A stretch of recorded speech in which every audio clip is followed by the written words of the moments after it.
So, yan. Magandang araw mga kaki. Welcome ulit dito sa ating YouTube channel, Super Cute TV.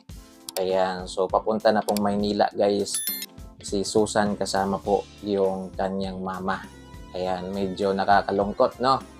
Ayan. Kasi ilang araw din po siyang nagstay sa bahay nila Bubet doon sa Barangay Lapnig, Agusan del Sur.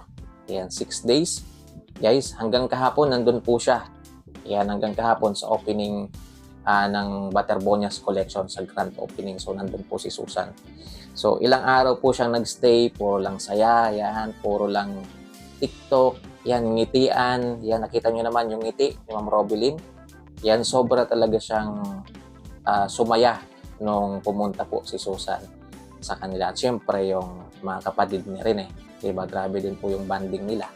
So, kanina nga, habang paalis po sila guys, ramdam na ramdam talaga yung lungkot sa bahay nila rin eh. Yung tipong, alam nyo, may kamag-anak ka na pumunta sa bahay mo tapos babalik na, uuwi na, parang ganon. Yung parang hindi mo maintindihan na parang malungkot, na parang nang-homesick ka, parang ganon.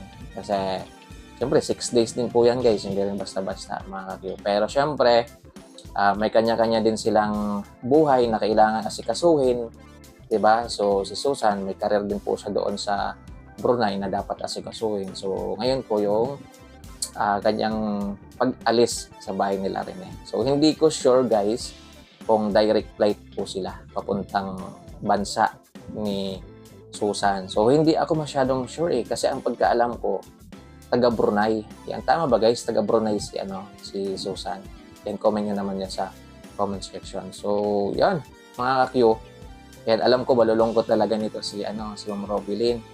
Yan, syempre yung kapatid ni Rene na babae, yung si Bella, guys. Kasi nakita nyo naman kung gaano sila ka-sweet ni Susan, di ba? So sila lang halos yung close. Then pati si Vince, di ba? So malulungkot talaga sila, mga kakyo. Yan, alam ko naman yun eh. Na sabi ko nga kahapon, yan, iyakan talaga to kapag bumalik na si Susan, mga kakyo. So, malay natin guys, yan, baka bumalik pa siya dito sa Pilipinas. Yan, syempre, baka nandito rin yan kapag 1-year anniversary na po ng pagkamatay ni Rene. Yan, hindi natin sure. Yan, so wala namang imposible mga kakyo. So, yan, in-update ko lang kayo mga kakyo. Kasi, syempre, naghihintay din kayo ng update natin. So, again guys, yan, ito po ay galing po sa Viral Pilipinas yung source natin. Yan, sabi nga dito, flight na nila Susan together with her mom from Butuan. So, galing pala silang Butuan to Manila. Thank you so much, Susan, also to your mom. So, thank you, Susan. Maraming salamat. Sobrang napasaya nyo po talaga. Napangiti nyo yung mga Pilipino, lalong-lalo na yung mga nagmamahal kay Rene Butterbonias. At syempre, number 1 dyan, yung pamilya ni Rene. So, yun. Mga kayo, maraming salamat. So, tuloy-tuloy lang tayo, guys. Ayan, sa mga prayers natin, sa pagdarasal natin para makuha na po, makamit na po ni Rene yung hustisya na hinihintay natin guys para sa kanya, mga katiyo. So maraming salamat. Mag-ingat po kayong lahat. Abang-abang na lang kayo sa mga susunod nating update. At sana huwag niyong kalimutang i-subscribe.